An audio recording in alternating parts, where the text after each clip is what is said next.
Muuqaalkan waxaan idinkugu soo gudbin doonaa sida lacag looga sameeyo lightpeak.io. Ugu horreyn waxaan isla aadi doonaa mid ka mid ah browserada, kadibna halka search bar-ka ayaad waxaad ku qori doontaa lightpeak.io.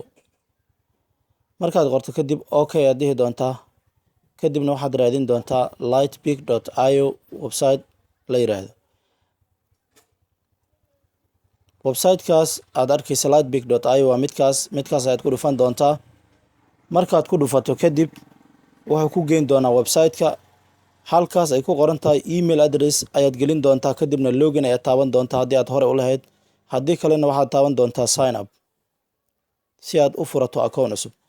Halka kore username ay ku qoran tahay waxaad gelin doontaa magac gaaban, halka labaad emailka ayaad gelin doontaa, halka saddexaadna passwordka ayaad ku celin doontaa. Kadib refer optional way meeshaas refer ay ku qoran tahay waad iska daayi kartaa. Halkaas oo waxaad ka dooran doontaa recaptcha ayaad ka dooran doontaa ama hcaptcha mid ku fudud. Recaptcha ayaan dooran doonaa, kadibna halkaas I am not a robot ay ku qoran tahay ayaan tick saari doonaa. Kadibna waxaan sii taaban doonaa sign up si aad u samayso. Isku day inaad xaliso oo waxa uu ku weydiinayo recaptcha inaad xaliso. Markaad xaliso kadibna recaptcha oo waxaad daawan doontaa verify, kadibna waxaad ka sii taaban doontaa sign up halka ay ku qoran tahay si aad u samaysato account cusub. Anaga hadda ma rabno inaan account cusub aan samaysano oo waxaan taaban doonaa login. Markaan login aan taabano waxaan halka sare gelin doonaa userkeena ama emailkeena, halka hoosena password ayaan gelin doonaa.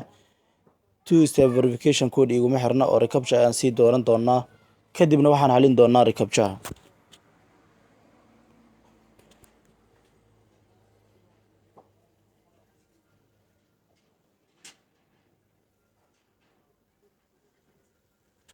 Kadib verify ayaan daawan doonaa, kadibna login ayaan sii daawan doonaa si aan gudaha ugu galno account-keena. Halkaas 2FA code ay ku qoran tahay waa optional, waadna iska daayi kartaa. Sidaad arkaysaan hadda waxaan galnay account-keennii.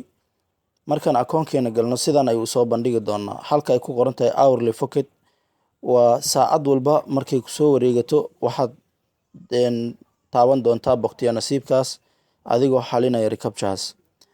Halka kale ay ku qoran tahay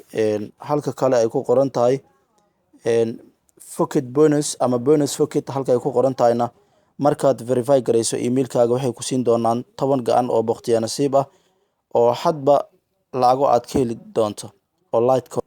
Muuqaalkan oo dhammaystiran goordhow ayaan soo gelin doonaa YouTube-keena haddii alla weyn uu ogolaado. Haddaba haddii aad ka daawanayso TikTok, kara qaybta kore.